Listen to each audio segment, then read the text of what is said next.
Okay, it's 12 o'clock already. Shall we begin with the short selling? So here is where we have stopped last 2 weeks. So this is just a continuation, but not to worry. Some of the tutorial classes, they have already covered this one, and then they have already discussed the questions with regards to the short selling. But never mind about that. That will be another extra mile for you to gain all this information before we start about the short selling for the lecture. So this short selling is actually, what does it mean by short selling? And then what do you have in the Bursa Malaysia, or what we have for the stock market regards to this short selling is actually what does it mean by short selling? Yeah. So let's take a look at the short selling. So here, when you are talking about the slide, let's read the slide first. Having a long position in the security means that you own the security. So investors made long security positions in expectation that the stock will rise in the value in the future. And the opposite of a long position is a short position. Hold on, yeah. So for the second paragraph, C, a short position is generally the sale of a stock you do not own. Investors who sell short believe the price of the stock will decrease in the value. And if the price drops, the investors or you can buy the stock at the lower price and make a profit. And if the price of the stock rises and you will buy it later at the higher price, you will incur a loss. And then a short selling is for experienced investor. Not to worry about this one. So let me explain it in a very simple manner. Yeah? Usually, when you buy stocks, correct, you become the investors and you own the stock. And then you always buy stocks when you think that that's the lowest price ever that you can buy, you know. So here again, you want to buy stock, right? And you buy the lowest price, right? And you own that stocks, right? And then after that, in the future, you intend to sell it at the higher value, correct or not? That means you are in a long position. You are the long investors, meaning that you own the stocks, or you own the shares. So the opposite of this long positions investors or long position is the short position. So what does this short position mean, or what does these investors of the short position carry their trading is that they do not own the stocks. They did not buy. They buy later. They did not own the stocks. How come they did not own stocks? But actually, they are borrowing the stocks from the market. Borrow first. And they did not own. They borrow first and buy later. And they are expecting the price to be down in the value, decrease in the value, so they can buy high. So that is the trick. So that's the opposites of one another. It's contradiction of one another. Usually as retail investors like us, ordinary investors like us, when we purchase stocks, we are in a long position. You pay and then you buy the stock at the lowest price, and then you own the stocks and you are becoming a long investors, long position investors, and you are expecting the value to increase in the future. That's why you can make profits. That's where you can make profits. At the short position, they also wants to make profit. The same goal and the same objectives, long positions or the short positions, but their trading mechanism is a little bit contradict with what we are doing. Is actually they borrow the stocks from the market, and after that they will sell it, but they are expecting to buy it later at the lowest price. And then after that, they can sell it. So it's totally different. And for this short selling, it's allowed in Bursa Malaysia and always being a mechanism for making profit in the stock market for experienced investors. And bear in mind, this short selling, the investors of the short selling or the players in the short selling are most of them are financial institutions or the biggest institutions or market manipulators. Yeah. So here we will see is what is actually the regulated short selling. You will see at the Bursa Malaysia. So let's say, this short selling is a facility offered by Bursa Malaysia to enable the borrowing and lending of the securities. In order for you to participate in the RSS, regulated short selling RSS, yeah, see, this is the topic, regulated short selling. So just now you just have an overview. Yeah? Now we are moving to the regulated short selling. But actually, what is this RSS? This RSS is actually offered by the Bursa Malaysia to enable the borrowing and lending securities. They do not own, yeah, borrow and lending. Yeah. So in order to participate in the RSS, investors must open a designated RSS trading account with participating organization. So that means they have to open a separate account, which is the RSS account. So for us, like the ordinary investors, if you want to buy stock, you need to open a CDS account, correct? And then you need to open an account with the securities company or the investment bank. But unlike this RSS, if you want to participate in the RSS and become one of their investors, you need to open the RSS accounts, RSS trading account with participating organizations. They are participating organizations for this one. Prior to execute the RSS, investors must borrow stock from the central lending agency, which is the Bursa clearing through their approved PO. So all the short selling transactions are to be executed through these RSS accounts, and investors must pay a fee and placing sufficient collateral. So that means you also need to place a sufficient collateral for you to become the RSS investors, just like a sophisticated investor. Yeah? So here, you have to place sufficient collateral for borrowings, and then RSS will be executed by the dealer at the PO after receiving instructions from US investors. And order price must be higher than the traded price of relevant stock. This is uptick rules. Yeah. So when you are having a trading platform, you see what is the bid price and what is the asking price. Yeah. So your price, you must bid higher than the traded price at that point of time. Yeah. So you have to bid higher, like bidding lah. Yeah. So this is RSS is more on the sophisticated investors or experienced investors, because you need to place also a sufficient or significant amount of money, for example, for you to be able to become investors, in the RSS. So that money is actually meant for collateral to enable you to borrow the stocks from the equity market.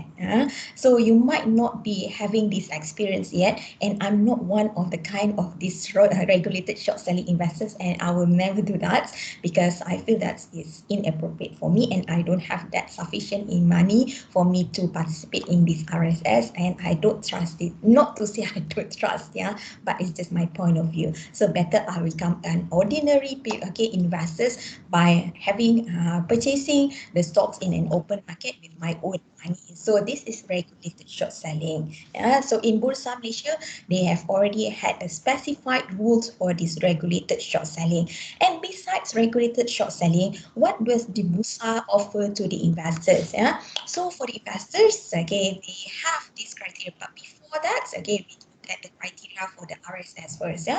So when you are looking at the criteria for this regulated short selling for the companies or for the stocks, the average daily market capitalization should be more than 500 million for the preceding of 3 months, and at least 50 million shares in public floats, and average monthly traded volume must exceed 1 million units for preceding 12 calendar months. So that means if your company, if your company wants to become a participate company to offer this RSS tradings for your stocks, your company, I would say, must be a gigantic company, or your market capitalizations would be much more greater than the others. So here we can see the companies which can offer this RSS, usually they are big companies listed in Bursa Malaysia. For example, Maybank, Third Glove, Sime Darby, and many more. We'll look into this counters later on. So here you have the criteria for the RSS. Not all companies listed in the Bursa Malaysia can offer this RSS to the investors. Only certain companies. What are the certain companies? These are the criteria. But I would say, to sum it up, the criteria for the companies or the stock that can be offered to the investors as an RSS, they are actually the big companies. Yeah, mainly they are being listed in the mid market. Yeah, so now we look at the suspension of the RSS. A total short position of an approved stock is limited to 10% of the total number of shares. When limit is reached, RSS activities on the stock will be suspended for 4 market days. So that means 4 market days is 4 market days, meaning 4 business days or 4 trading, yeah, 4 trading days. Weekends, okay, are not count. Weekdays are not. Weekends, sorry, are not counted because no trading transactions being conducted during the weekends or public weekends or public holidays. So this is the criteria for the RSS and the suspension of the RSS. What are the regulations set up by the Bursa Malaysia? Now we move on to the intraday short selling. What is this IDSS? Yeah, IDSS. Nama pun okay, intraday. So that means okay, it's within that particular day. Intraday, yeah, allows you to short sell a list of securities or the approved securities approved by the Bursa Malaysia Securities Berhad, with the condition that the short positions must be closed off with buy positions on the same trading day. So this is the intraday IDSS. They call it IDSS. They borrow and after that, again, they can buy at the lower and later on be selling at the higher. Yeah. So here, Bursa has amended the regulated short selling to allow all investors to conduct intraday short selling. Yeah. So now investors can conduct intraday short selling. So intraday short selling is only permitted for licensed proprietary day traders PDT on Bursa Malaysia. Now nowadays, Bursa has already amended for all the investors, RSS investors, to have this intraday short selling. So it will be good for them lah. They can do their transactions within that particular day. Yeah. So, but okay, there is another requirement set by the Bursa that transaction must be taken place with the permitted licensed proprietary day traders. Yeah, we call it PDT on Bursa Malaysia. There's the one. But okay, now we have already had this intraday short selling. And the third one, what is the facility being offered by the Bursa with regards to the short selling? Permitted short selling, PSS. Actually, there are 3 types of short selling. Okay, approved by the Bursa. One is a regulated short selling, intraday short selling IDSS, and the third one is permitted short selling. We call it PSS. Yeah. So PSS is a form of short selling designated primarily for the market makers and derivative specialists registered with the Bursa Malaysia Securities Berhad, which is the exchange. Where PSS is carried out as a part of the market making activities. PSS must be undertaken in a designated account. This is more specified. So this is more special, permitted short selling, special account for short selling, permitted short selling. So it's only primarily for market makers, and derivative specialists. It's not for you, it's actually. But whatever it is, you have the 3 types of short selling: regulated short selling, intraday short selling, and permitted short selling. They are all being regulated under the Bursa Malaysia, and they have a specified rules for each of this, and you have to know what are the rules. And the investors being participating in these 3 short selling types, okay, of mechanism of buying the equities, okay, is more like the sophisticated investors. Not all investors are being eligible to play as the short selling investors, and not all the stocks market listed in the Bursa Malaysia are being able to offer their stock for the short selling, okay, investment. Yeah. So these are all with regards to the short selling. Now, before we go to the share margin financing, let me draw your attention to this short selling. Yeah. So here, you have the regulated short selling Bursa, for example. All the information of the regulated short selling, IDDs, IDSS, okay, and the PSS, you can always find it in the Bursa Malaysia. Equity, it's always falls under Bursa Malaysia and Securities Commission. But when you are looking at the equity markets where the equities are being traded in the Bursa Malaysia, you must always look at the Bursa Malaysia website for any information and news for you to get yourself informed. So these are all the kind of things. But when you are looking at another one, if you want to zoom into more specified or FAQs, which have already been thrown out by most investors, you can have this. Okay, take a look at the FAQs on the regulated short selling and blah, blah, blah, blah, blah. Okay, as simple as this one. Here are all the information being segregated to the knowledge of the knowledge of the investors. Don't say that you don't know about this regulated short selling, intraday short selling. Don't get any information, because all information are being well informed to investors. That's being specified, okay, by the regulatory bodies, either by the SC and the Bursa Malaysia for the equity market. And again, not to forget, some of you have already discussed the tutorial answers, and the questions and answers, and then you have to get to know, for the past 2 years, during the pandemic, the Bursa Malaysia has suspended this intraday short selling, regulated short selling, and all the transactions with regard to short selling. But this suspension has already been uplifted, and all the short selling has resumed the transactions or the trading back in January 1st, 2022. So new year, okay, we'll see that's a light, okay, after the pandemic. We want to boost our economy, we want to boost our equity market, we want to generate more liquidity, more income in the equity market. So everything has been uplifted and everything has resumed back to their normal trading activities in January 1st, 2022. And if you take a look at this one, if you want to know more on this, what is IDSS, you can take a look at this one. What is regulated short selling?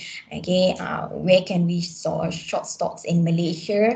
Okay, this is all the information you can just easily get, okay, from the website or from the internet. But if you have a trading account, you can easily take a look at the short selling. Again, I will go to this my trading account for the Bursa Malaysia. Okay, let me log in first, because it will automatically log me out if I don't, okay, be live here. So this is my trading account. So don't look at this PN17. Okay, this is the counters. These are the counters which are being approved for this IDSS, intraday short selling, and the regulated short selling. If you look at the counter, this is the counter with very high market capitalizations, with quite a number, quite large, okay, amounts of market capitalization. The next, okay, Hibiscus, this is the oil and gas. So this is Armada Oil and Gas also initially, and then it depends. JTIASA, Petchem is Petronas Chemical. So these are the stocks among the stocks which are allowed to have a short selling, regulated short selling, and IDSS. So what else? B plants, okay, and then public bank, and then we have TSH, and then MSM, and okay, Inari quite big also, and Maybank, yes, we do have, and then okay, and many more. It's just the things that I would like to show to you, okay, in regards to what are the counters we are being allowed, okay, which the counters are being allowed for the RSS and IDSS, then you can see. So okay, please turn off your microphone. I have some sort of disruption just now. Okay, please mute your microphone. So okay, this is RSS, and then after that, what should I highlight to you? Okay, with regards to the equity market, okay, with regards to this RSS, okay, that is fine. So these are all the counters, some of the counters, okay, which are being allowed for the IDSS and the RSS. Okay, just allowed, okay, for this year, but before this, Bursa Malaysia has already suspended this RSS and IDSS. Actually, Bursa Malaysia has already extend the suspension from time to time due to the condition of the pandemic. But during the on January 1st, 2022, Bursa Malaysia has already determined, okay, that all the short selling and everything has already been uplisted. Okay, the suspension has already been uplifted. So now we have already finished about the short selling. Hope that you can gain knowledge is what is with regards to the short selling and what are the regulations, regulated regulations, policies and procedures for you to have this regulated short selling, IDSS and PSS. So after that, we'll move on to the a margin of financing, share margin of financing. So this is the kind of facility being offered to investors also. So before I proceed with the share margin financing, any one of you here have already embarked or invest into the stock market? Any one of you? Any one of you have already purchased stock and then played stock? What is this? You can sell stock you don't own. Okay, it's to be short sell. Okay. What is this? Calvin. You can't sell house you don't own. You can't sell cars you don't own, but you can sell stock. Yes.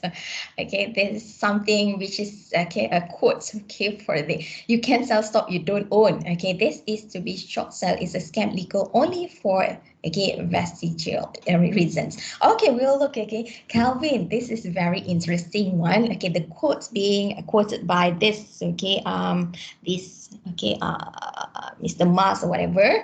Yeah, this is something which is quite funny. Later on, I will show you this question. Yeah, so why we have this actually securities for this short selling? Yeah, why the regulator allowed you to have this short selling, and why all the investors of the short selling can manipulate the market by by selling the securities that do not own, yeah, that they borrow only but selling it later. So this is very interesting. But before we go into this question, yeah, Calvin, I will ask you, any one of you have already embarked or invest into the stock market? Any one of you? Tak ada duit ke? Any one of you has already purchased stocks or invest in stocks? Or got the intention to buy in the future? In the corporate finance, you analyze all the stocks, okay, and then you should be able to at least participate in the stock market. Any one of you has already opened a CDS account and then please shares and play stocks? Any one of you? Anyone? Any questions with regards to the stocks? Or anyone who has already participated? Okay, Top Glove major shareholder. Siapa? Yeah, Long Li Ting, Top Glove major shareholder. Seriously? Ooh. Okay, seriously? Okay, I would like to be friends with you, Lau. Okay, so anyone who has already participated in this stock market? No. Okay, never mind. Maybe one particular day, who knows, when you are at my age. Okay, no one knows, yeah. I took about almost 30 years, yeah, that I get involved in this stock trading. About 20 years, more than that, yeah. More than it. Almost 25 years, yeah, in the stock market. Yeah, maybe one particular day. Okay, don't laugh. So here it is. Okay, you have not yet participated, or you are shy cat. Okay, to say it to say it loud. Okay, you know shy cat, malu kucing. Yeah, shy cat. Okay, not to worry on this one. It's just I would love to hear if you have already purchased the stocks. Okay, and then yesterday's class they said no money. Okay, it's not about no money. Now with $100 also you can buy, and then just go to the Ace Market. Ace Market, the stocks price are much more cheaper. Ada yang 10 cents per unit. Okay, you can buy because nowadays one lot, okay, you can buy 100 units, and then so 100 ringgit you can get 100 lots of that particular stock. So for your start now, okay, for your future investment, but not to worry on this one. Okay, Calvin, later on, okay, we'll discuss about this one. Okay, so let us move on to what we stop here. Okay, about the share margin financing. You said you don't have money, but you can have this share margin financing. But here, if you apply for this share margin financing also, you need money. Yeah. So let's take a look at this share margin financing, where we call it SMF. This share margin financing is a type of revolving credit facility. Okay, revolving credit facility. Ini revolving credit facility ni being protected under PIDM or not? SMF, revolving credit facility, protected under PIDM or not?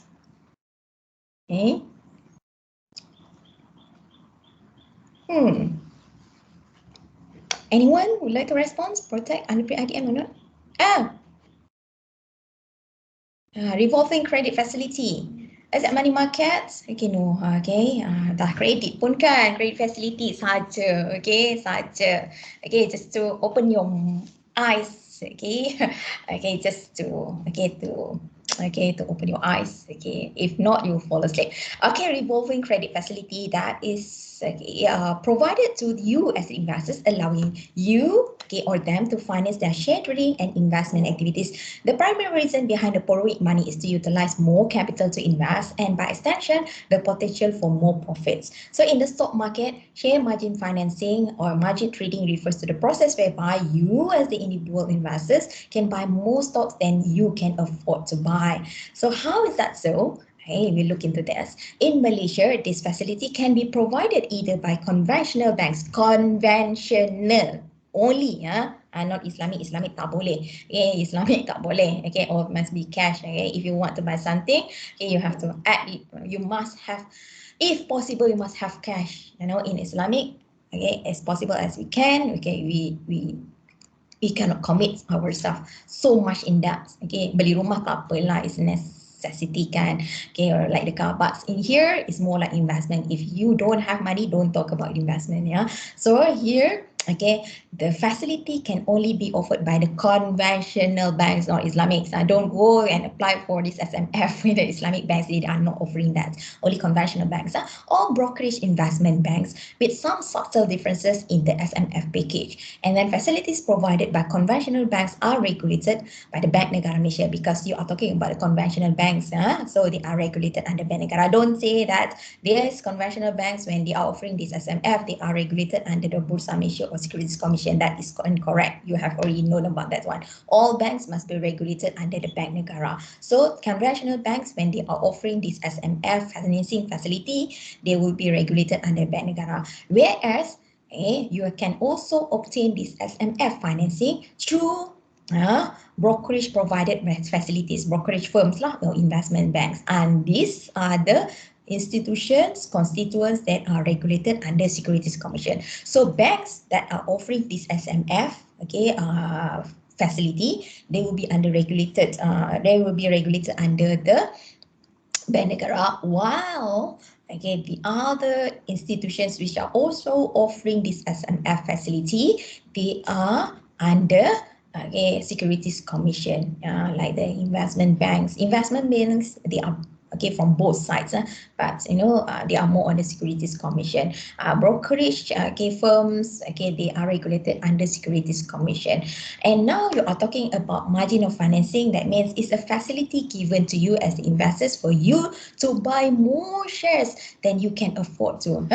Okay, how come it's like that? I don't have enough cash, to buy the stocks, and I can only buy this amount of stocks. But not to worry, with that cash, you can pledge actually the cash with that particular bank and obtain more, and you can buy more. So let's take a look at this one. So I'll just play the video. I know the video will have no sound, but you can just play the video in your video.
Okay, this is regards to share margin financing. So if you have money and you feel that this is during the bullish time, yeah, so you want to buy more stock and you want to get more from your investment in the equity market, but you only have 100 ringgit of cash, and not to worry, you can maximize, yeah, potential of having, okay, more purchase of the stocks and get more on the, on the stock market, on the equity market. You can just pledge, okay, bring your cash. For example, if you have 100 ringgit, okay, 100 ringgit, and then you go to this example, yeah, so you go to the Hong Leong Bank and then pledge your cash 100 ringgit, and then the Hong Leong Bank will give you 2.5 margin multiple from your pledge asset. So it means that your cash is becoming a collateral, okay, to your this share margin financing facility.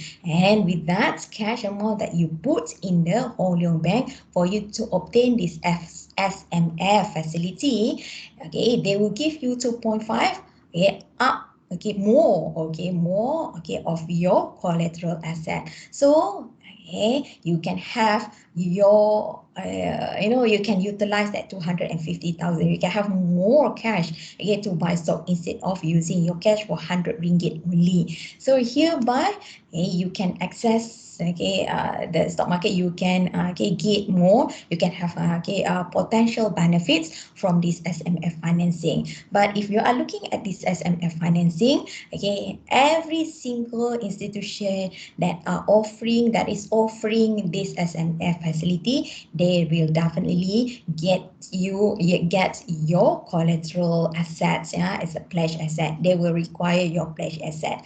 So meaning that your pledge asset can be cash, okay, whatever cash lah.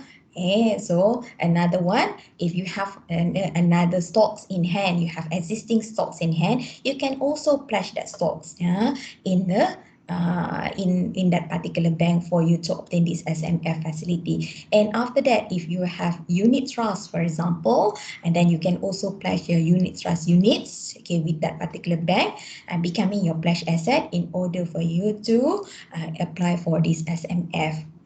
So it depends. Actually, it's not Hong Leong Bank. There are a lot of banks that can offer this SMF facility or margin financing or share margin financing. But before that, just take a look at this. So I just close this one. Okay, Maybank also, they are offering share margin financing.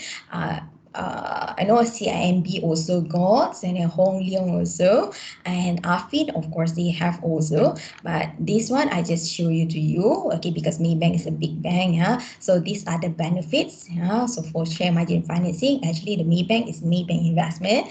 So everything you can obtain from the FAQ. Just take a look at the FAQ. What is the Maybank share trading or margin financing is all about? What are the requirements, and so on and so forth. So this is one of a kind of bank that is offering this, okay, share trading or margin financing. Minimum amount of financing, they can give you 50,000. But for you, it depends. Yeah. So it's actually, in every bank, okay, they are offering different package. Yeah. So you as a wise investor, if you want to take a look, if you want to apply for this SMF, you must take a look at the benefits being offered, okay, to you by this institution. So you get the most benefits which can be offered to you lah. So with regards to the collateral, okay, or pledge asset with this SMF, okay, I want to ask you, you can pledge your cash, you can pledge your holding stocks, you can pledge your unit trust. What are the other assets being allowed for you to pledge to you for you to obtain this SMF? Any other asset that you can pledge? House boleh tak pledge? House can pledge or not? House can pledge or not? Can ah? Oh, you want to pledge your house ah? Can? Sure. House can pledge? Seriously? FD can pledge or not? FD can pledge or not? FD can pledge or not? Can? Okay, FD can. Okay, FD can. So FD can. Your house can or cannot? You pledge your house for the share margin financing. Oh, you dare to sacrifice your house, ah? Cannot lah. Hey, yeah. If anything happen, your house also gone, your wife also gone. Huh. Okay, so it's just a teaser. Okay, it's just like, okay, something that we can ponder. Okay, house cannot lah. Okay, so banks will not accept your house as a pledge asset for this share margin financing. Only certain assets that can be allowed to pledge for this share margin financing. It depends. But cash, FD, shares, unit trust, they are all these pledge assets which can. House tak boleh lah sayang oi. Cannot. So, so don't pledge your house. People will laugh at you. You pledge your house, you also can pledge yourself. Okay, this is the things, okay, that you should, okay, know about this share margin financing. So what are the assets that can be pledged? So what are the assets? Actually, you can look at the institutions. What are the assets that are being allowed to pledge as an asset? It's the, okay, for this SMF facility. Now, okay, let's go, okay, and take a look at the basic terminologies of this commonly used in this SMF. So we look at the, okay, basic terminologies. The equation is very simple. Okay, MOF, margin of financing. This is not Ministry of Finance. MOF. Don't misinterpret this one. Margin of finance will be total outstanding loans minus the cash or the FD, and this is the pledged asset, divided by total share equity. And then usually it depends on the types of the institutions. If the institution is big enough, they can offer up to 60% margin of financing. But if they are a little bit small, they can offer up to 50%. But it depends on you. But sometimes you just want to reduce your risk, then you go for 50% margin of financing. So it depends on you. So here are all the basic terminologies, not to worry. And then this margin multiple, if you can see from the slide just now, from the video, Hong Leong Bank, because this one I'm taking it from the Hong Leong Bank, and Hong Leong is giving you, for example, 2.5 FD, for example, okay, 2.5 multiple margin for your pledge asset. Now, let's take a look at the calculation.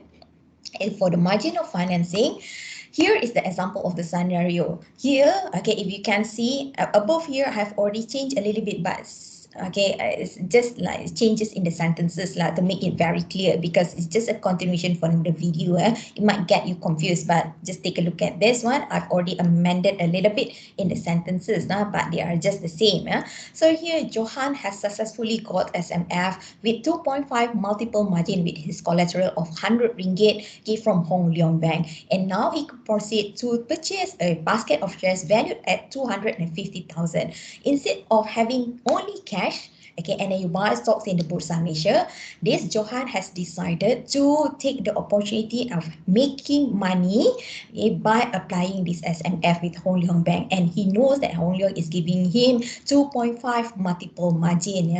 So he is bringing his 100 ringgit cash, okay, to be pledged with Hong Leong Bank. And now he is getting 250,000 in hand, okay, whereby he can purchase that particular stock with this value. So this brings his margin of finance squarely to his limit of 60%. How we get the 60%? Here's what we get the conclusion. So you take a look at this MOF, total outstanding loan. Okay, you have the loan from this Hong Leong, 250,000 minus your cash deposit. So this cash deposit, you can also make a clause over there. It's the pledge asset. Not only cash deposit, you can also have the unit trust. You can also have your FD. You can also pledge your shares or stocks that you have in hand. So what's the value of that particular stock? So it depends. And you have to divide it with the total share equity. This is the total value of your shares equity that you are purchasing at a particular time. So after that, you can conclude that you will have the 60% margin of finance. Okay, this is the initial stage. So after that, after you have utilized that 250,000, buy the stocks and everything, so your stocks, value climbed to 300,000. So great of you. So Johan is now having the stocks value increased by 50,000 which goes to 300,000. So when you are calculating the margin of finance, the margin of finance has already been reduced from 60% to 50%. So hereby Johan can utilize an extra 10% from his eligible margin of finance, which is 60%, because he has already gained.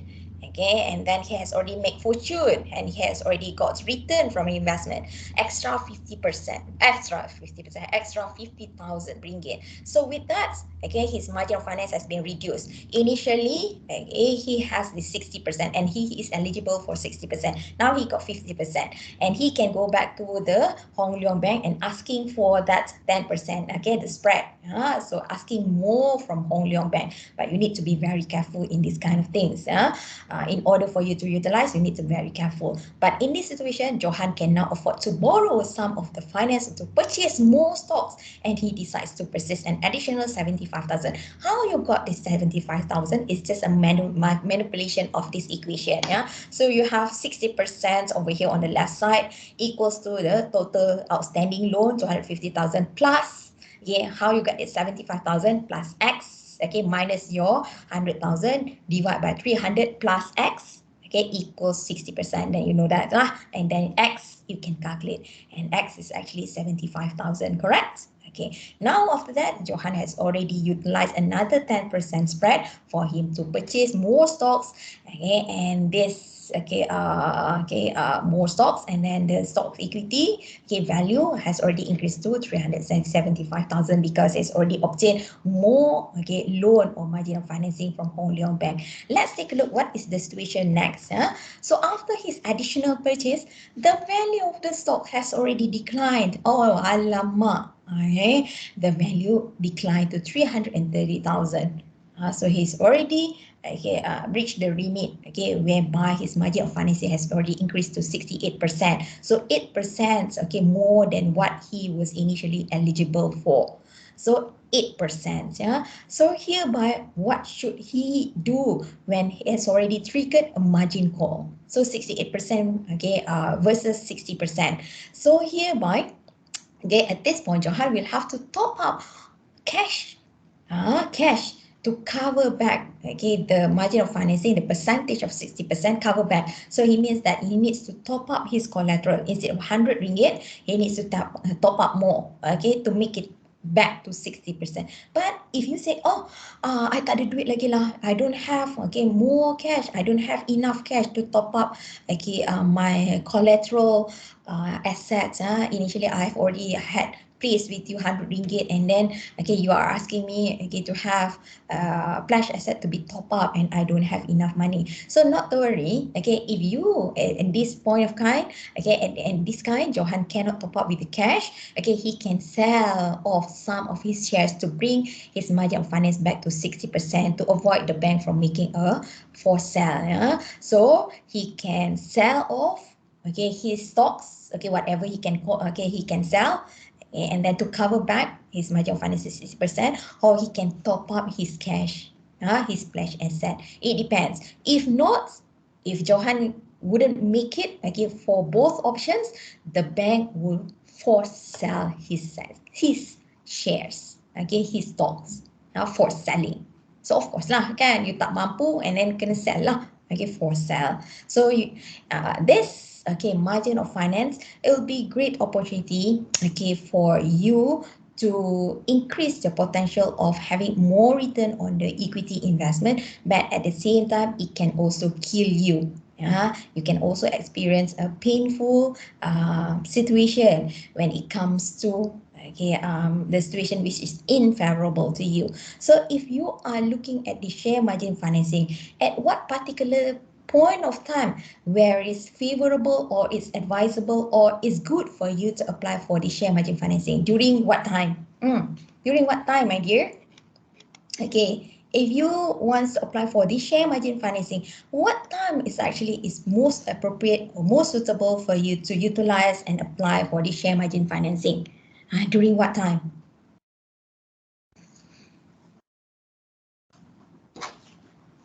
During what time?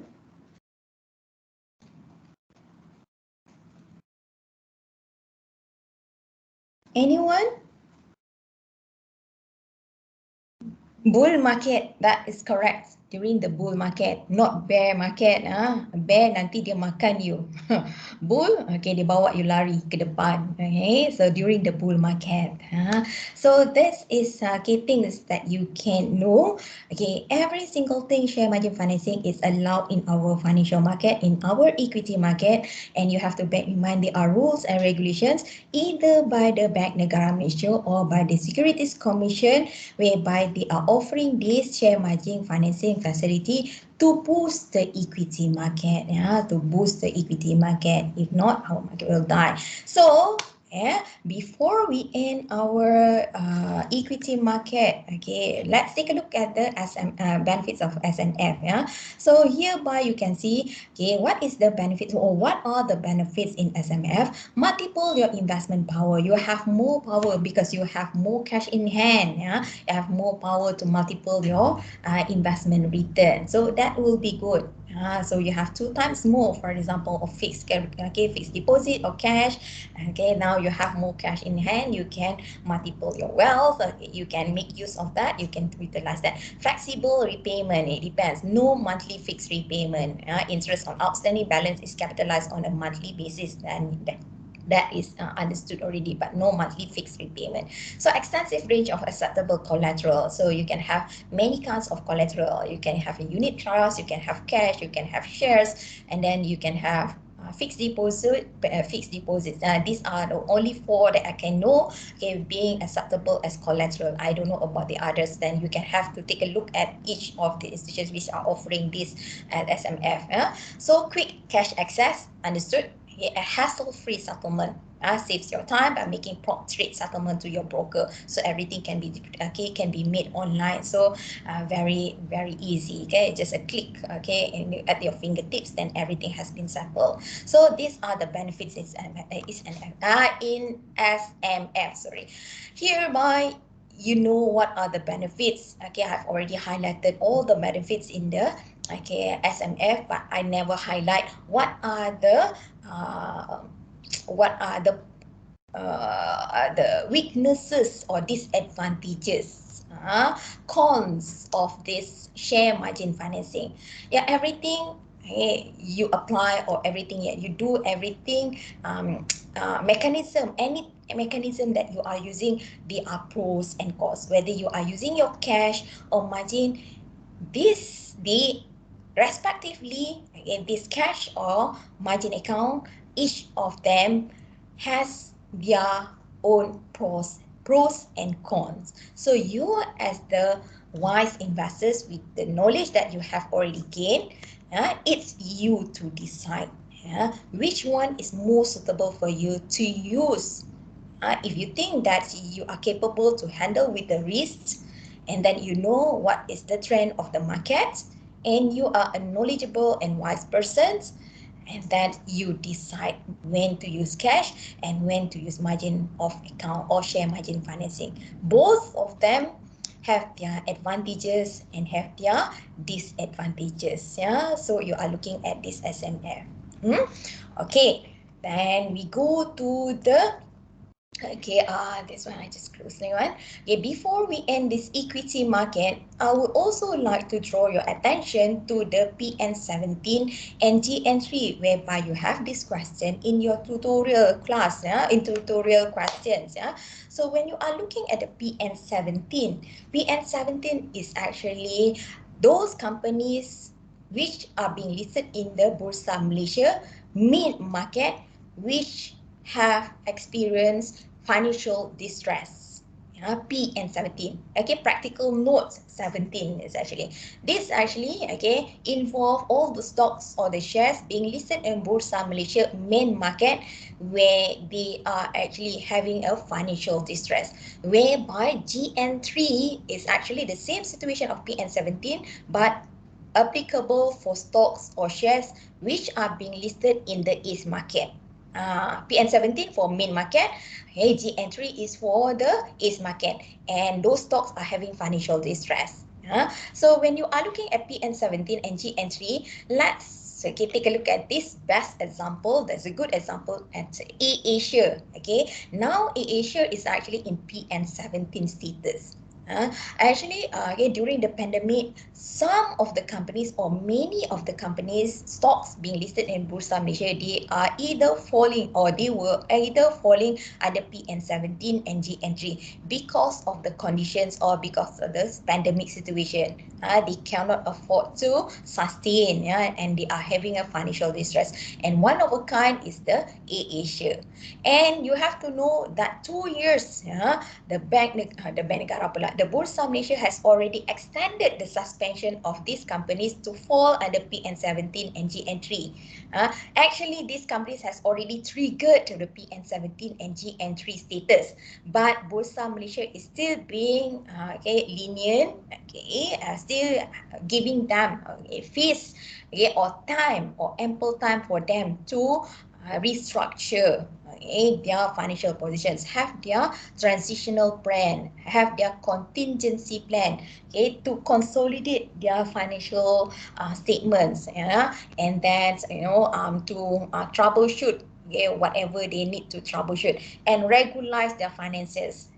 So these are the companies. Whether they manage to do that, it depends on the situation of that company. Some of the companies, they manage to be out in the PN17 and GN3 status, but AirAsia, sorry to say, unfortunately, they are still having trouble and still being the PN17.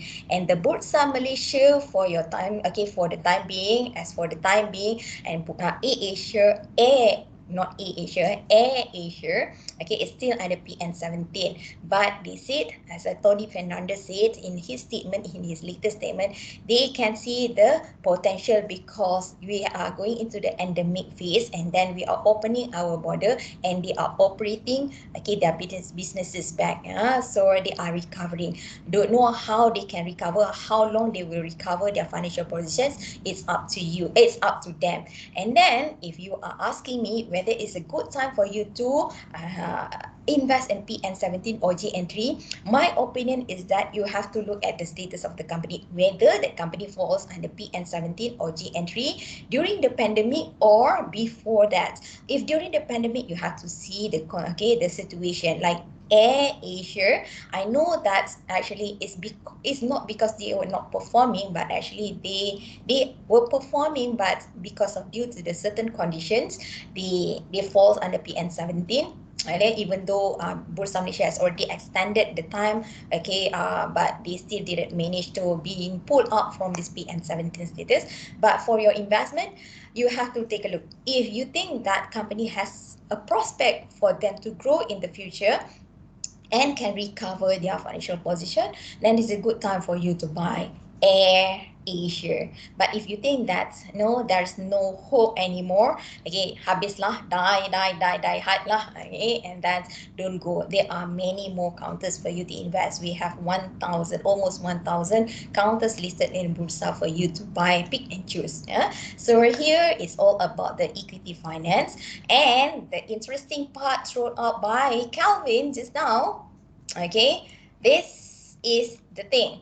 Calvin, I want you to tell me why is that so? Here, why the Bursa Malaysia, they allow for this regulated short selling, despite, there is a discrimination. You see, let me tell you, if you're a long position, we like retail investors, and most of the investors, like us, we are in the long position.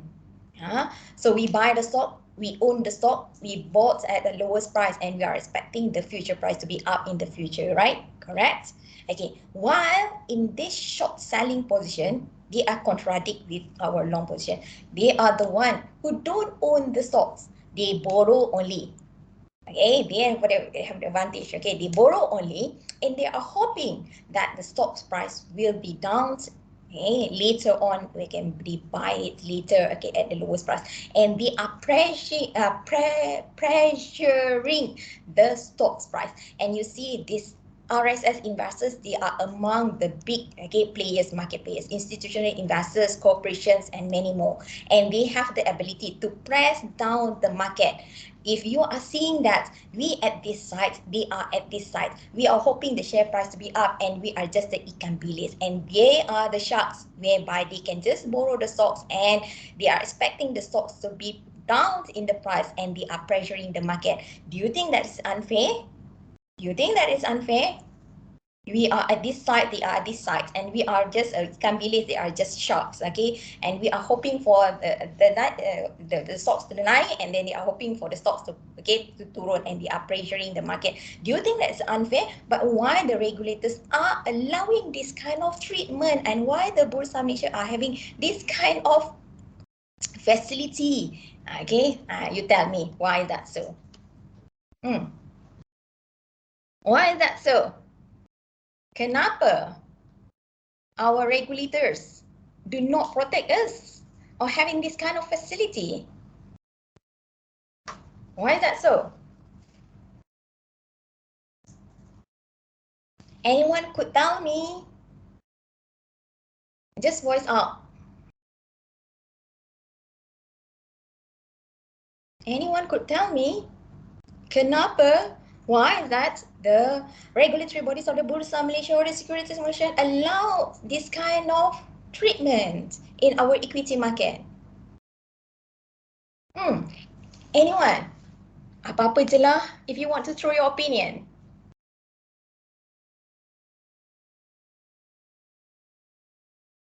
Calvin, do you have any opinion?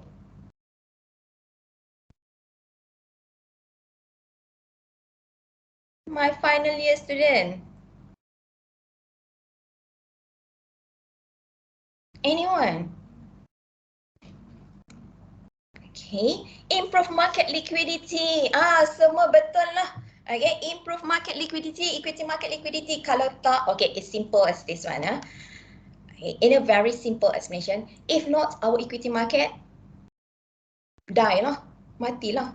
Tak ada liquidity, tak ada orang buy and sell. As simple as that. It's not actually a correct explanation, but as simple as that. If not, our equity market will die. No liquidity, tak ada orang nak jual beli. Tak ada orang nak jual beli. If you are looking at the retail investors, how much sangat the retail investors, So you are hoping for this RSS. They want to emulate or generate the equity market for the liquidity. That is correct, my dear. Okay, that is correct. That's very interesting. Now I can appreciate your opinion. That's good. Okay, that is really, really good. Because house is something, it's you, okay, it's got nothing to do with the market. If you buy house, okay, you own a house and you can buy, but for the equity, you are talking about a bigger scope, you are talking about the economy, you are talking about the market, you are talking about the liquidity, so you need to have this one. As for my husband, he said, okay, it's just some sort of facility, as if it's just marketing, okay, marketing.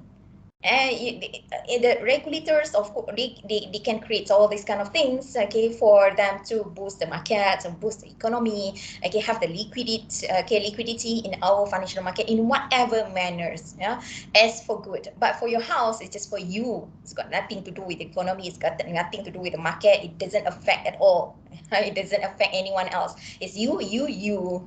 So for this share market, okay, you are talking about the bigger scope. You are talking about the capital market. And remember, capital market, 80% of capital market is coming from the bond market, while 20% of our capital market is generated from the equity market, 20 to 30%, and the rest are coming from the bond market. And from the bond market, okay, you have this 80%, okay, from the bond market, and from that, okay, 80% of the bond market is coming from the Islamic bond market, whereby the 20%, okay, of the bond market is coming for the conventional. And equity also, when you are that 20%, okay, 80% is coming from Islamic equity and 20% is coming from the conventional equity. So actually, when you are talking about the capital market, you can summarize it all. Okay, the equity Islamic market is dominating the capital market in Malaysia.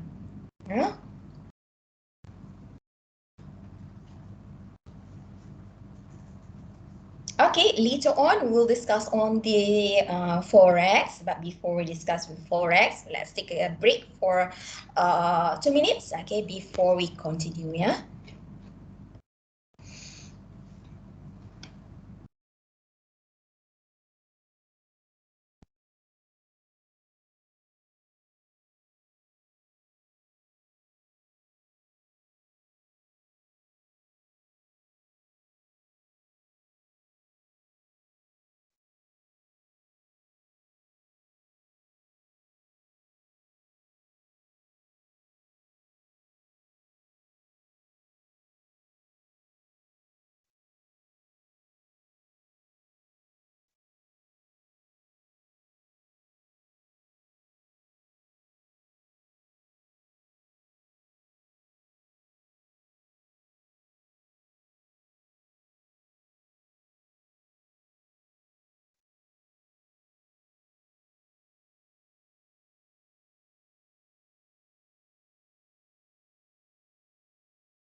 Hello, welcome back. Yes, it's me again. Now we move on to the topic 8, which is the foreign exchange market in Malaysia. Okay, not to worry, we'll just discuss halfway. Okay, before we start. Okay, I want to tell you something and I want you to answer me something, yeah? So this is, who wants this? Siapa nak? Siapa nak? Who wants this? Who wants this? Siapa nak? Siapa nak? What is this? Sorry, this is just, something that I will ask you, okay? Something which will spark your mind. Siapa nak? Siapa nak? Who wants this? Who wants this? Hey, anyone, tak ada respons ke? Tak nak ke? I nak bagi ni. Hey, who wants this? Oh, semua nak ya. Okay, semua nak. Okay, this is cash. Banyak ni.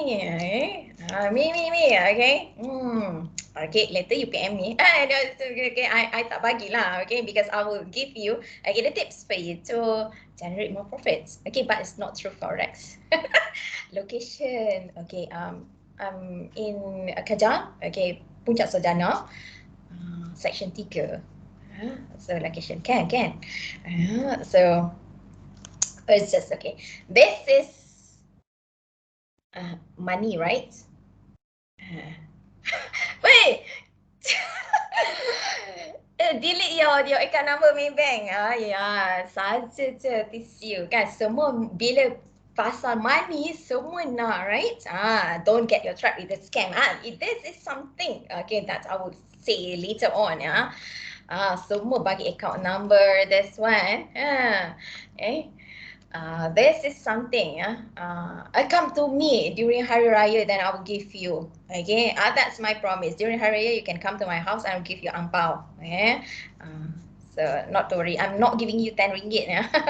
Okay, so this ang pao, okay, during Hari Raya lah. Okay, so come to my house. That's my promise. Okay, some of my my students also come to my house, okay, during Hari Raya last year. So I welcome them. We had a barbecue, okay, okay, and then to have fun together. And then I even attended to their weddings, okay, all of them, and then okay, have a high tea with them. So, okay, quite close with some of them. So this is money. Okay, so this is cash. This is money. Or this is money. Which one is money? And this is money or this one? It's got to do with the forex, huh? Okay, it's not actually. It's related. This is money or this is money? Which one? This one, the red one, or this one, the paper one? Which one is money, my dear? This one or this one? Both is money. Okay, fine. Okay, so some of you say both are money. Seriously? You value this one, this is ringgit, you value this one. Okay. If let's say my husband, okay, is an American and that he is staying in America, for example, okay, and then, okay, for example, if someone in America, if they are saying this one, okay, okay, at the street, okay, do you think they value that? If someone's, okay, if you drop this in the central part of New York, okay, would someone take this one and sell it? Would they value this one or they value this one? So which one they are valuing? The paper or this handphone? Which one they are valuing? So this paper, okay, or this one? And which one is the commodity? This is the commodity, or which is the commodity, or this is the commodity where you can trade. So which one is which? It's something, yeah. So not to worry, we can just play around. We can take time. We can take time. Which one they will value? So this one, if you drop it at the central part of New York, would they value this one and take this one? The red one. Okay, the handphone lah. Okay, the red one. So they can just take this one and sell it, and this has a value. Do you think this is the value? Who creates value to this paper only? Who creates value to this paper? And if this thing, okay, drops it is somewhere in the Nigeria or Africa or Papua New Guinea or whatever, do they think they know about this one? But do you think that they know this? Of course. Okay. This is just a medium of exchange. Who put value here? You or the community put value here, and it's not being valued elsewhere. Here, everyone's in this world value that. The governments, okay, the community, I would say, the governments or the community. Okay, this is backed by reserve, right? The reserve of the country, and this one is the value. This is the commodity, okay, the commodity of exchange. The commodity where you can exchange in, okay, for cash, and this is just a medium of exchange. Can you trade this one? Can you trade this one? Or can you buy and sell this? Or can you buy and sell this? Which one is which? Can you buy this? Can you trade this? Can, right? This one, can you trade? Can you buy? Can you sell? Can you trade? Something for you to ponder. Interesting, right? Interesting. Yeah. So here, we will talk about the forex later on. Okay, now we move on to the forex. Yeah, let me put my face here. Okay, and then nice here. Okay, just take a look at this forex. So now we are looking at this forex. So have already test you on this one. The value of money and the value of the commodity. Foreign exchange market is got to do with the foreign exchange market. Before that, okay, let's start with the presentation. Okay, the disclaimer. It's for educational purposes and opinions and points of view expressed in the presentation represent the view of me as a presenter and does not necessarily represent the official positions or the policies of the financial institutions in Malaysia. That is correct. Yeah. So now we take a look at the foreign exchange market. What is actually meaning that? okay, by the foreign exchange market and overview, and we take a look in deep of the Malaysian forex market. Yeah? So now at the right side, you don't have to worry. These are all the participants or the market players in the forex market, just like any other markets. So we have the governments, we have the traders, investment funds, corporations, and central banks. Of course, our central bank also, Bank Negara, also is participating in the forex market. Commercial banks, okay, they are doing this forex trading, and then for forex trading, foreign exchange trading, buy and sell for the forex, okay, currency, foreign exchange, foreign currencies, okay, for certain purposes. So this is all with regards to the forex, okay, participants or the market players. So an overview of the forex. Forex market is the biggest financial market that determines the price and the exchange rate of every currency in the world. So actually, this market is an international market where everyone has the opportunity to play in this market. And so it's the biggest financial market, and it determines the exchange rate of every currency in this world. So in this market, people buy and sell currencies as an assets. This is an overview generally. So this basically again on the point of view of the conventional. So in this market, people buy and sell currencies. People buy and sell currencies as an asset. They are treating this as an asset. By exchanging them for one another. And the forex market is an important component in any nation's capital market, since it's brought a link between the domestic capital market and the global market. If you are looking at the structure of our financial markets, forex market is falling under money market, not capital market. But whichever they are putting the forex under either in money market or capital market. Okay, we don't really care about that. It's up to the regulator where they want to put this forex market lah.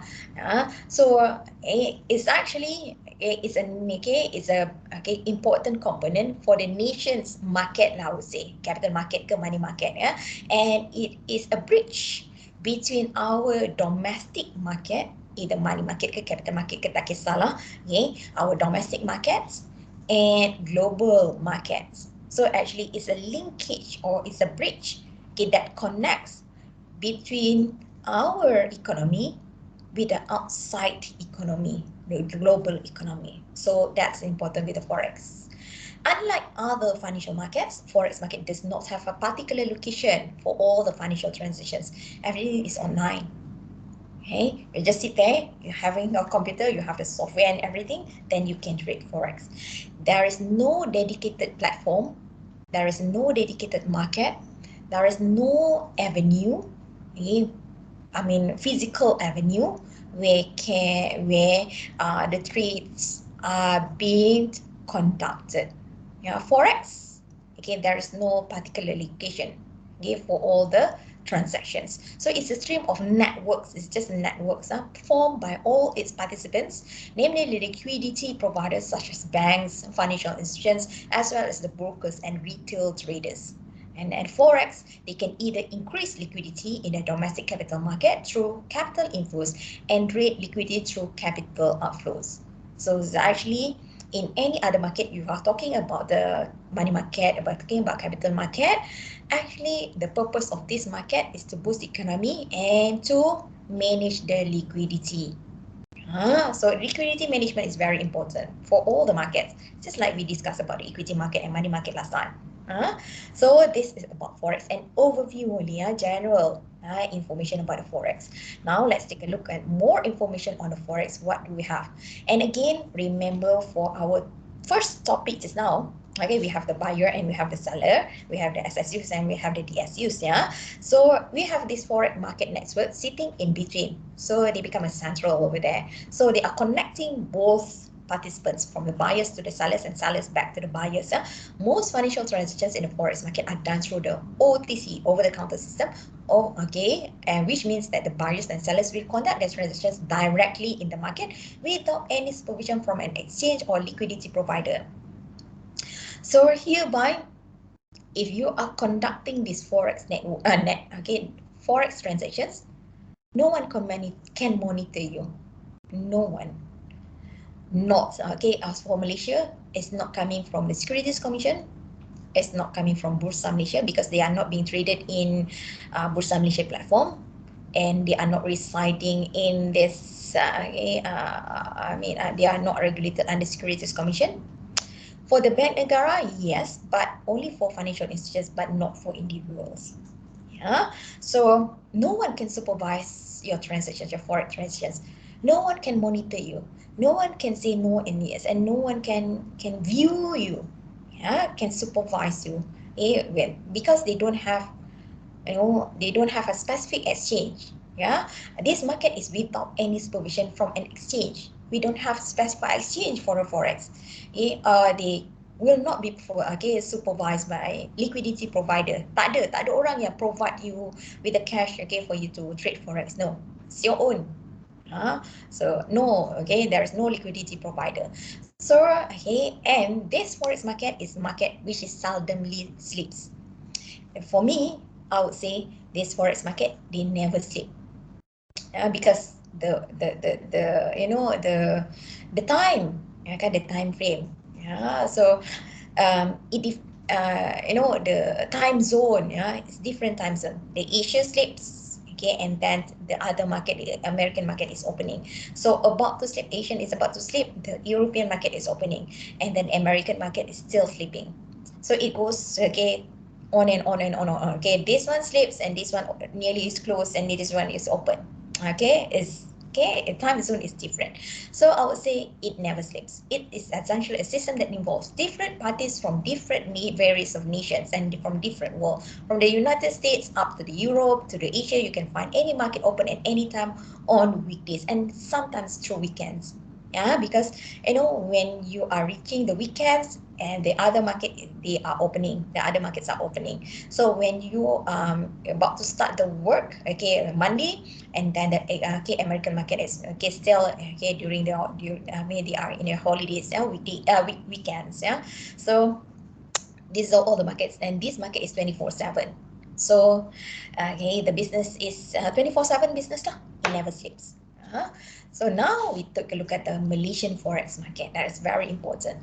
So the Malaysian forex market is open and accessible through its large network of licensed onshore banks or via appointed overseas banks. Of those banks, currently there are 163 AOOs from 21 banking groups operating in 35 countries that enable non-residents to undertake the forex transactions involving ringgit directly overseas. This one I'm taking from the Bank Negara website. Let's take a look at the Bank Negara website for this one. Hold on, let's just go here. This is this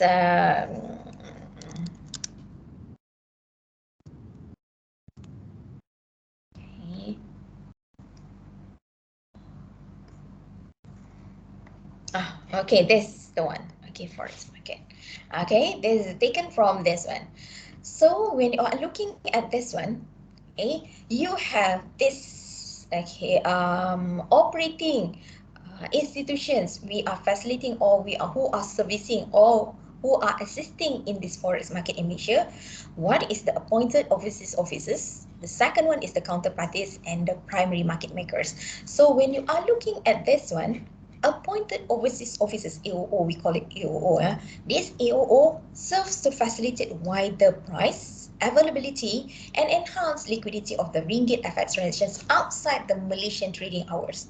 So if our financial institutions have already closed shop, so have already finished their operating hours, how the clients, overseas clients and non-residents wants to know about our FX transactions.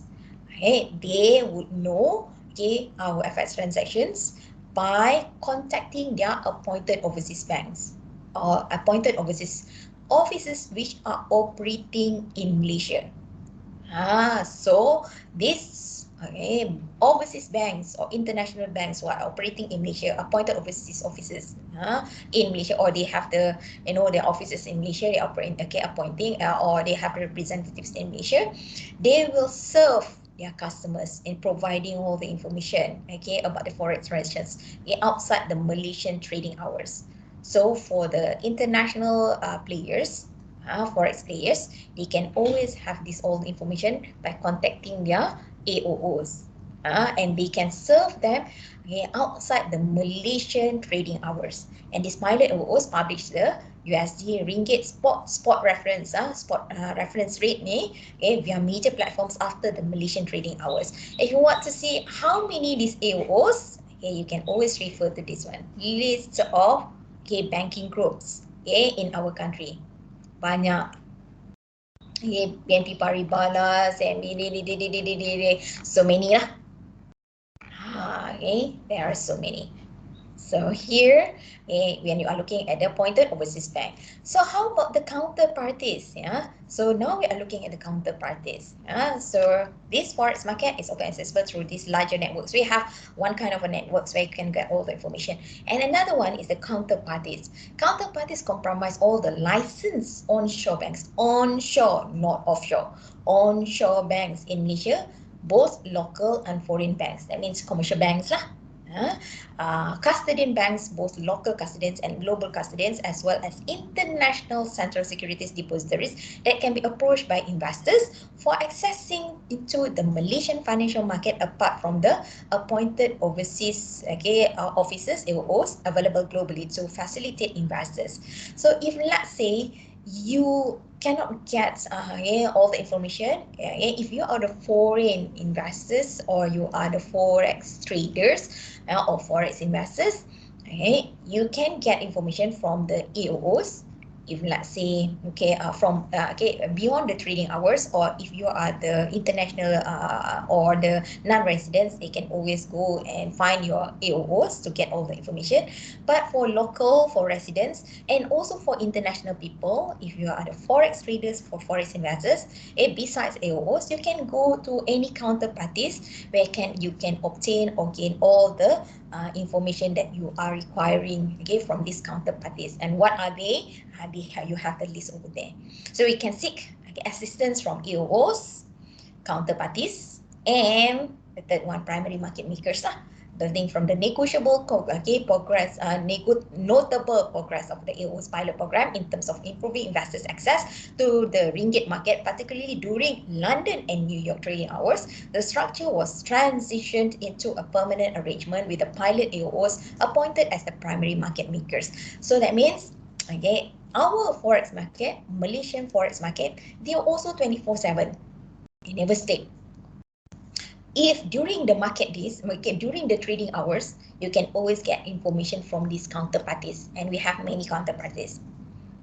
But beyond trading hours, where all the counterparties have already finished their trading hours, their working hours, you can also get information from these AOOs. These AOOs not only meant for the non-residents or international forex traders, but it can also meant for our residents. When they can publish this Malaysian trading, Malaysian forex transactions, and then they will have all this USD ringgit spot references. So be provided by to the investors. But besides that, if you are looking into this London and New York trading hours specifically for this forex in relation to the Malaysian forex market, you can go to the primary market makers. Not a problem anymore. So these are all the platforms that you can access all the information. They will definitely are able or capable to help you in this forex. So this one is not really really important for you. It's just for your knowledge. And now we are looking at the law and regulations on the forex trading. So what are the laws and what are the regulations on the forex trading? You know, nowadays we have already encountered so many forex scams, so many forex scams or illegal forex trading. Is there any law and regulations that regulate these forex markets or forex trading? Why our regulators are keeping their mouths shut and did not take any action to this illegal forex trading or the scam? Why is that so hard for us to capture or to get all these involved people or the involved companies to the upper level, to the courts for judgment? Why is that so? And you have to look at the law and regulations of the forex trading. Okay, and the regulatory structure, institutional bodies, agencies, commission regulating forex trading in Malaysia, and now and then after that the importance of the Bank Negara FEA policy. So let's take a look one by one. And in Malaysia, when you are talking about the forex, here are the regulatory structures. Not so many. There are three main laws and regulations set in place in regulating forex trading in Malaysia. It is just regulating forex trading. Forex platforms, traders, and brokers are advised to comply with these rules and regulations while trading. So you have to remember, these are the regulatory laws, okay, regulatory structure for forex trading, and all this must be obliged by all these forex trading platforms, traders, and brokers in Malaysia. So the first one is the Exchange Control Act. Exchange Control Act 1953. It imposed general restriction on foreign exchange dealings by residents and non-residents. There's no restrictions for non-residents to invest in Malaysia, okay, to purchase ringgit assets such as land, properties, and securities, and there is also no restriction for non-residents to transfer abroad in foreign currency or profits, returns, and divestments, proceeds from their investments in Malaysia. This is basically generally for residents and non-residents what they can do and what they cannot do. Okay, but by rights, if you can see this one, basically there are no restrictions. Yeah, they can do whatever they can do. So our country is very generous enough. Yeah? So after that, what we have? So the Securities Commission Act 1993. This act gives powers to the Securities Commission to license and regulate business dealing in the securities which involve forex. But not so many lah. And then after that, we have the SCMSA 207. Provide matters attending to the activities, markets, intermediaries in the capital markets, which involve forex also. It also provides all the companies involved in the securities and derivatives markets, covers all forex and CFD brokers. And after that, okay, we have the fourth one, the Money Exchange Act 1998.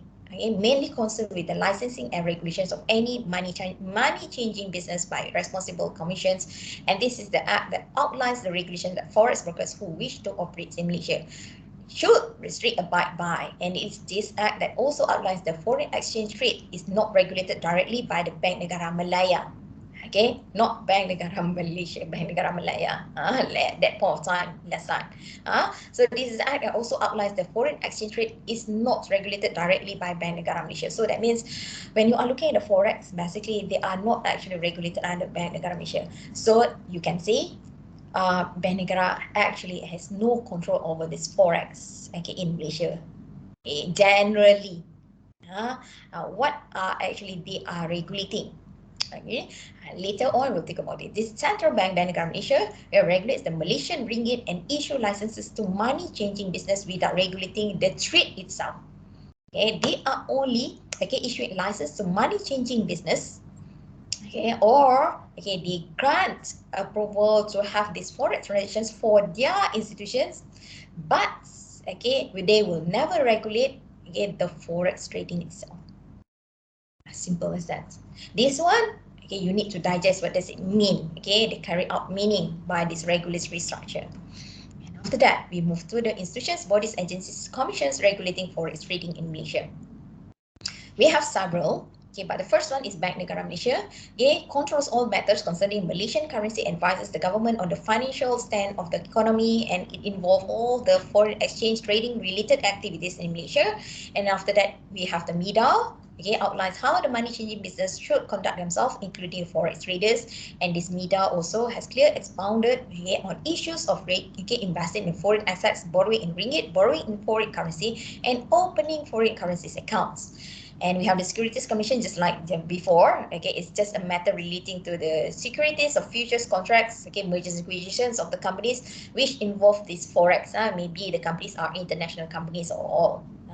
And you have the Finance Accreditation Agency. This is a agency which has been established by the SC and Bank Negara, for the quality assurance and accreditation of the body, or for the financial services industry, under the guidance of the Bank Negara. And we have the Syariah Advisory Council of the Bank Negara, to monitor and supervise any foreign transactions that involve the Islamic financial institutions. Okay, not to worry on this one. Yeah, this is just okay for your knowledge. Institutions, bodies, agencies, commissions, regulating the forex trading. But the one that I would like to draw your attention is this one. Bank Negara Malaysia Foreign Exchange Administration, which is the FEA policy. Those who are doing their assignment on this forex of the Bank Negara, I hope that you have already come into this one. What is this FEA policy? So Bank Negara continues to maintain liberal foreign exchange policy, which is part of its broad potential toolkits to maintain monetary and financial stability. And these currencies, foreign exchange administration, FEA rules, are prudential measures to promote monetary and financial stability conducive to the sustainable growth of the economy and safeguarding the balance of the payments positions as well as safeguarding against the stocks. And these FEA rules are also the rules that are set up and ministered by the Bank Negara Malaysia under IFSA and FSA. So to make sure that our currency is safeguarded. Okay, so here you can take a look at the website. Here is the website about this foreign exchange policy. If you are the residents, what are the things that you can do? What are the things you cannot do? Here are all information regards to the export of goods, where you are abide to these FEA rules. This is more on the trade facilities. But I think you are more interested in investing in foreign currency assets. What you can do and what you cannot do. The one that I would like to highlight is a resident, for example. If you are a resident with domestic ringgit borrowing, it's free to invest up to 1 million equivalent in aggregate per calendar year on individual basis. If you don't have domestic ringgit borrowing, so if you have the meaning of domestic ringgit borrowing, what are they? You are free to do whatever you want. To invest any amount of foreign currency assets onshore and abroad, onshore and offshore lah.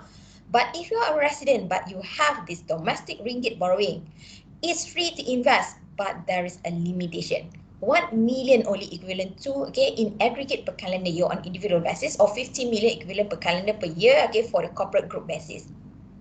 But if let's say you are individual, again I would like to ask you, if you are individual and you have this ringgit borrowing, and that you want to have a limit more than 1 million to invest, it's free to invest up to 1 million, 1 million.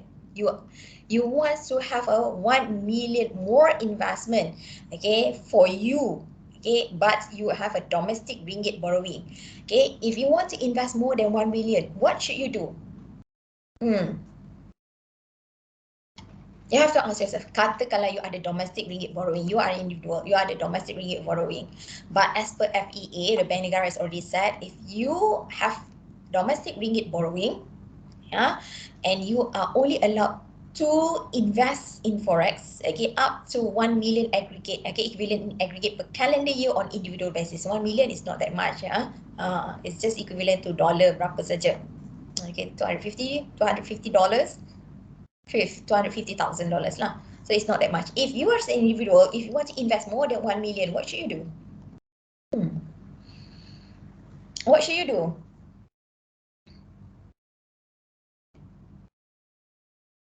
Any one of you, if you have an individual, if you're an individual and you have a domestic ringgit borrowing and you want to invest more than 1 million, in the forex, but in the FEA of the Bank Negara, if you go to your bank and you say to your bank, oh, I want to invest more than 1 million in the forex, but as per Bank Negara, individual investors are only allowed to invest 1 million if you have a domestic ringgit borrowing. What should you do?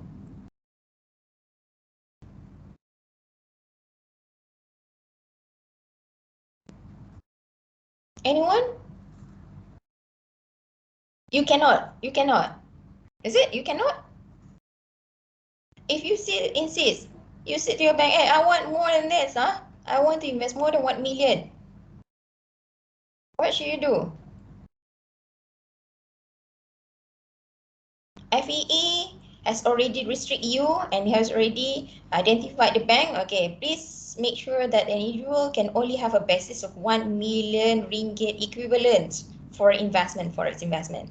But you as an individual, you still insist wants to have more than 1 million forex investment. So what should you do?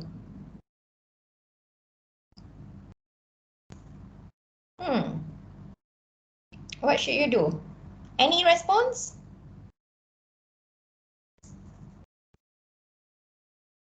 This is what you apply, okay, for what you have learned, and it's basically based on the rules and regulations. What should you do? You cannot. You cannot invest more than 1 million. So what is wrong if I have a domestic borrowings and you limit me to 1 million only? Can I have more? Anyone would like to respond to this? Hello? I know you are tired, then I'm also tired, but any response from this one? Anyone would like to give the answer? Any answer will do. Separate it. Macam mana nak separate? How do you want to separate? You want to create another account? It's still under your own account. You want to have your wife account, your husband, your son's accounts. Okay, then that means you have more accounts to monitor. It will be a hectic and a hassle for you to monitor and open more accounts. Okay, separate it. Okay, never mind. Okay, Lim, you got an opinion for this one. Okay, another opinion that I would like to have from the audience. Kesian I. Anyone would like to have their things on this? Joint borrowing? Joint borrowing? No, you are investing. You have your domestic borrowings, but you want to have an investment more than 1 million. Tengok ini, ya. See this one? Sorry. Okay. See this one. Up to 1 million equivalent. Carefree to invest. So, macam mana tu? Create corporate? Ui, create corporate? Pandai ya. Chin, you're so clever. You create corporate. So you are not an individual anymore. So, okay, Chin, okay, you are great. Okay, thinking beyond, okay, outside the box. Okay, you create a corporate, then you can invest more than that. So, but you're still an individual. If you're still an individual, so can you persuade your institutions to grant you to invest more than 1 million? Can or cannot?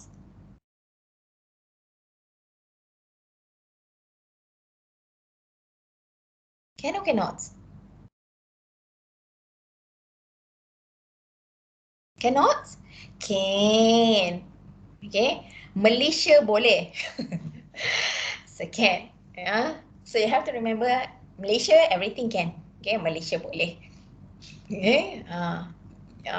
Okay, so can, but you have to have documentation, a proper documentation as a proof. Okay, as a paperwork or any relevant documentations. Okay, for you to up your limit from 1 million investment to the upper level. Yeah, so you can present that documentation. Okay, appropriate documentations. Okay, relevant documentations. Okay, reasons for that. Okay, you can present to your bank. Okay, in order for bank to grant. Okay, the bank negara to open your limit. Okay, to the upper limit boleh. Okay, semua boleh buat as long as you can prove that you need that. Okay, particular facility, more facility. Yeah, so can. Okay, but Chin, I love your answer. Create corporate.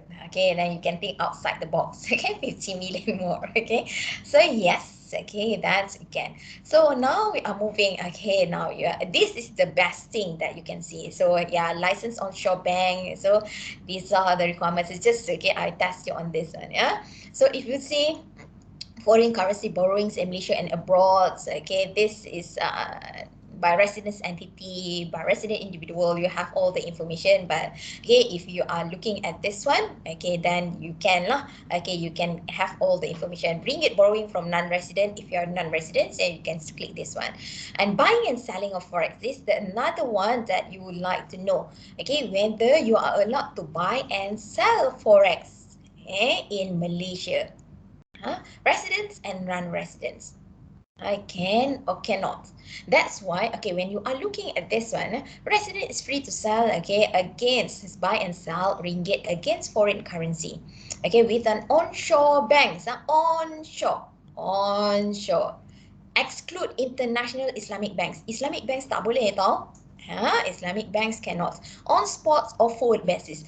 That is why in your cost plans, okay, I did not touch on derivatives, okay, because in previous, okay, because cost plan tu dah lama kan, because they mentioned about, okay, when you are talking about derivatives, okay, that's the old lecture slides only mention how to calculate the derivatives instruments, all the interest embedded in the derivatives. It's just like your finance subject lah, but I never touch on the rules and regulations. But for me, it's more, okay, essential for you to get to know, okay, the derivatives and the forex. And you have to know forex and derivatives, okay, in the Malaysian market, they are actually sharing the same rules and regulations. So I'm not separating it. So when you are looking at the information and regulated regulations, rules, policies, and everything with regards to forex, that also include derivatives.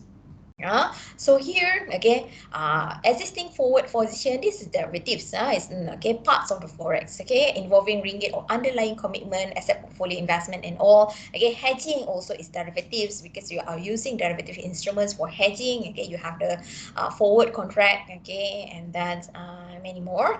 Okay, and then these are the things, okay, where you are the resident, whether you are allowed to do the buying and forex, okay, buying and selling forex, okay, in Malaysia. Then it's only can be done through the licensed onshore banks.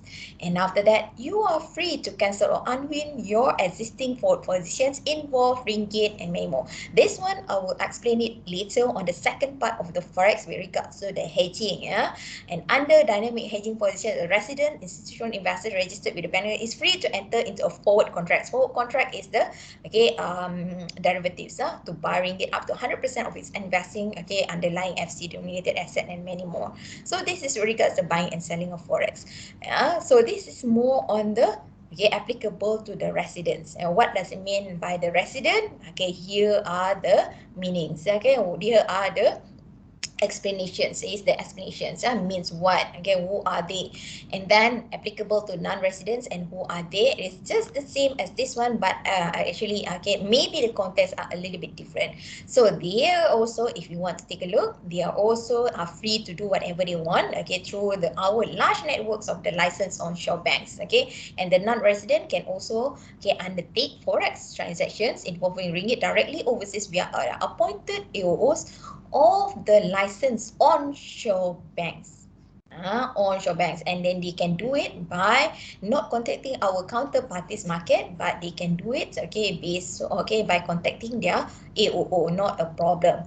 So this forex market is 24/7, it never sleeps. So here we have all this FEA, but what is actually the meaning of FEA? Okay, this is the Bank Negara I've already highlighted. Yeah, what does it mean? Okay, what does it what this FEA carries, okay, the meaning of, okay, FEA lah basically.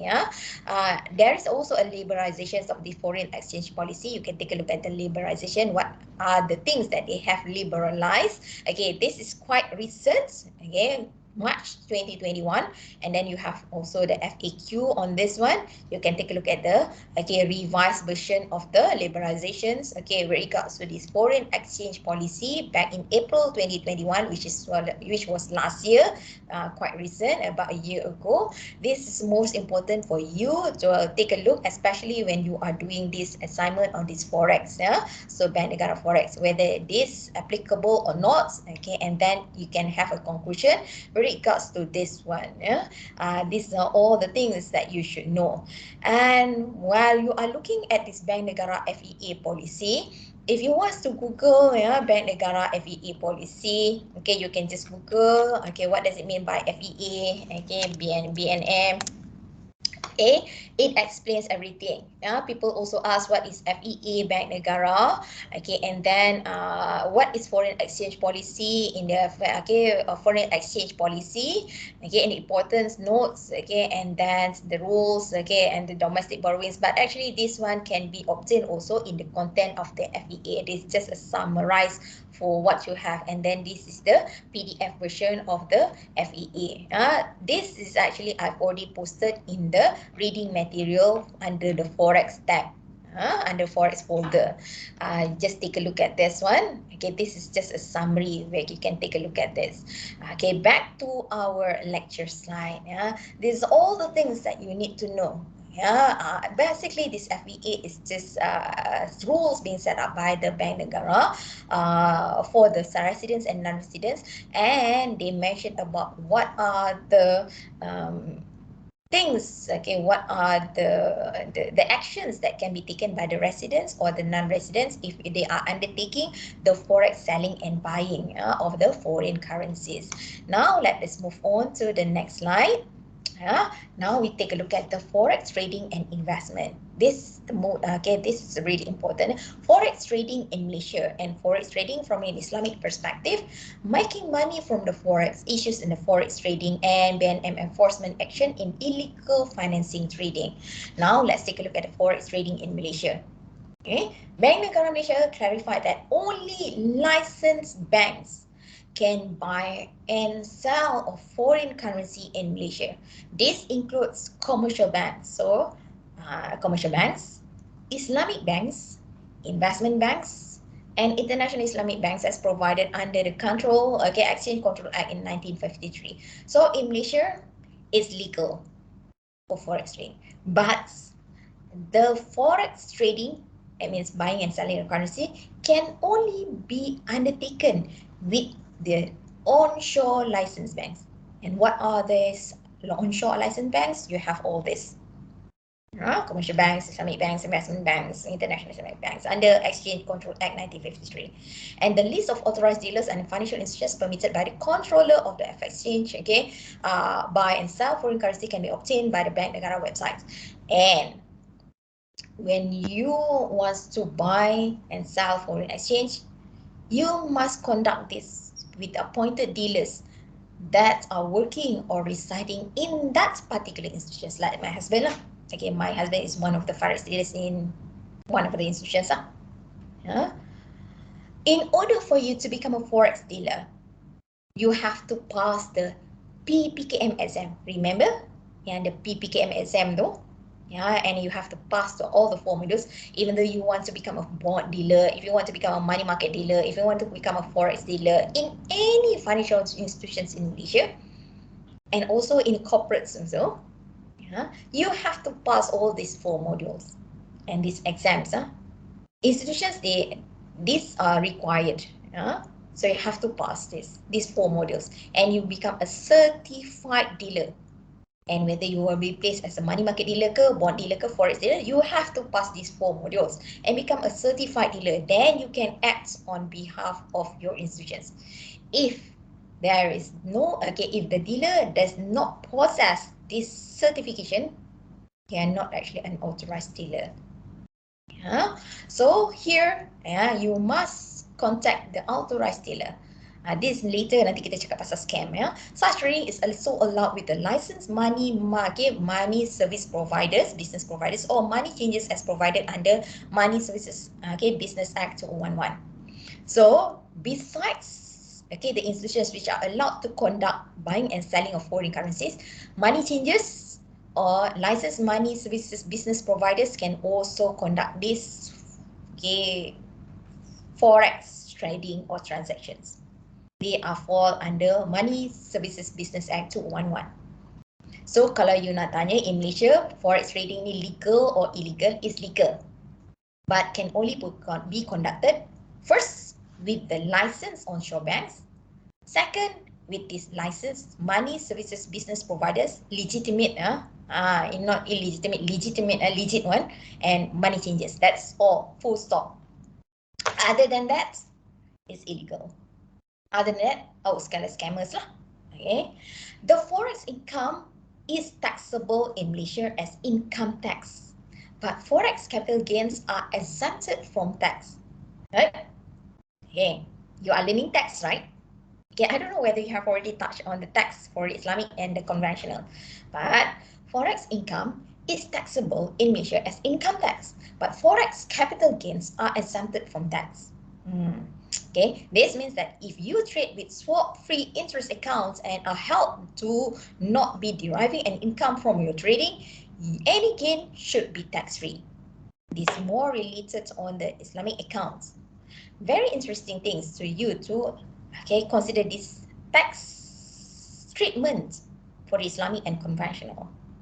And considering that capital markets in Malaysia is dominating by the Islamic one, the tax treatment should also take into consideration for the Islamic resident and conventional residents.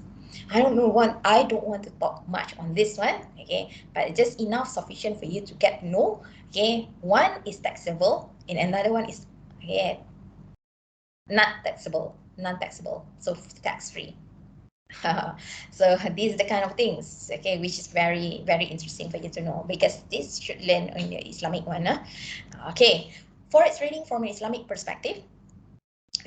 National Fatwa Council. This is in Malaysia. You have this two kind of opinions. One is the National Fatwa Council, the Jabatan Agama Islam lah. In our country, let's say they said National Fatwa Council in Malaysia, they said that smoking is haram because it's harmful. So for the health, anything that harmful to someone's for the health and economy and everything is haram. So it's just like the forex. Their rules for the forex is forbidden for Muslims. Forbidden, haram is unpermissible. It's not permissible. It's forbidden. It's haram. If you commit, then it's a sin. So the ban of the forex trading among Muslims is the reference to the ban of forex trading scheme by individuals, sports forex via any electronic trading platform, which is against the law. However, other forms in trading in foreign currencies such as money changes or between banks were permissible as they do not involve currency speculation or uncertain outcomes. So this is their resolution. This is what they are saying. Basically, generally, they are forbidden because very uncertain. And this is what I come just now. This one is cannot be traded. This is just a paper which you create value. It's not a commodity where you can buy it and sell. It's just a medium of exchange. This is money. This is a true value. And this one you can speculate because you yourself put the value on this paper. That means it's an open to a speculation. So those who have this one, they can manipulate the market. The more you have, you can manipulate the market. So that's what happened in our world. This one you cannot manipulate. Definitely. That's why in the past, when you are looking at the Tun Ems, why Tun Ems was insisting that our reserve should be backed by gold. Cash can be manipulated. Gold cannot be manipulated. The more you have the gold reserve, the more stronger of economy that you have. If the reserve is backed by the gold, people cannot manipulate you. So this gold is some sort of hedging. It's not for investment. It's some sort of hedging mechanism or hedging tool. So in the Islamic perspective, this is what I've already just said to you just now. This is not a commodity, but there are opinions on this one. I just don't want to talk about this one. But how about the Sharia Advisory Council of Bank Negara? Said the resolution, buying and selling of foreign currency in Malaysia for Muslim is allowed. With only licensed commercial banks, licensed Islamic financial institutions, investment banks, international Islamic banks under the provisions of the Exchange Control Act 1953 under specific requirements and conditions. We can take a look at their resolution. So it's just the same as the general rules by the Bank Negara. And if you want to conduct the forex transactions, trading or foreign exchange, you have to have your own objective why you are doing so. Maybe because of the business, maybe because of the trading, or maybe you want to visit some other countries for traveling and then you want to exchange the currencies. But besides these objectives, they are impermissible, haram, forbidden, not only from the Islamic perspective, but also general regulations. This is the okay, forex trading. So you have to take a look. Okay, but people like my husband, he is a forex trader for long ago. Okay, for long. He said that why you do not consider this as a buying and selling? Why don't you see this one as a commodity? If let's say he said, if let's say I buy US dollar, okay, I buy US dollar, I'm expecting the US dollar, can I just keep it in and I'm expecting the US dollar to be depreciate in the value later on, then I can convert to the ringgit. Right? I was just like, okay, okay, okay, I don't know, okay, about this one because I'm not an expert in this area. Yeah, there are there are contradictions of opinions, yeah. But for me, whatever rules I've already stated, we just follow because we are not that experts, yeah. Some people they say this is the commodity. So what is wrong by trading this one? People can make profit of this one, yeah. True also. Logically, that is true. Yeah. Um, okay, about the trading platform, okay, but whatever okay objectives that you think, okay, if you want to buy and sell, okay, this one to generate your profits, it's up to you. Okay, but the method of doing that, the trading, whether that mechanism is legal or illegal, that really okay makes an important thing in your decision, and don't get involved in the scam. So later we'll discuss on this one, the scam, okay, because we have already reached the limit, okay, for the lecture, but not to worry, we'll discuss about this, making money from forex, okay, we'll stop that, okay, but that is very interesting, yeah, we'll touch on the illegal forex, where I've already experienced that, okay, and not me experienced that losses, okay, my relative, I'll think, okay, I'll use that example. Okay, and I have another experience, not me, also my relative, okay, with the illegal trading. Okay, don't get involved in with the illegal trading. Okay, even though my husband is certified forex dealer, he also doesn't dare not touch into forex, yeah, because it's very impossible for you to create fortune in forex. And then, you know, there are many other instruments that you can invest instead of forex. Yeah, this is quite painful. It's very painful experience if you encountered losses in the forex. And okay, for the time being, let's stop here. Okay, and then we'll continue with the market making money in forex, and we'll discuss on the illegal forex trading, all the scammers, and what will the Bank Negara and Securities Commission act on this one, and why up until now the police generation did not have any actions on these forex scammers, and why they can run away and create another scams, apa itu scams punya programs or whatever. Okay, why is that so? Why they are so free out there?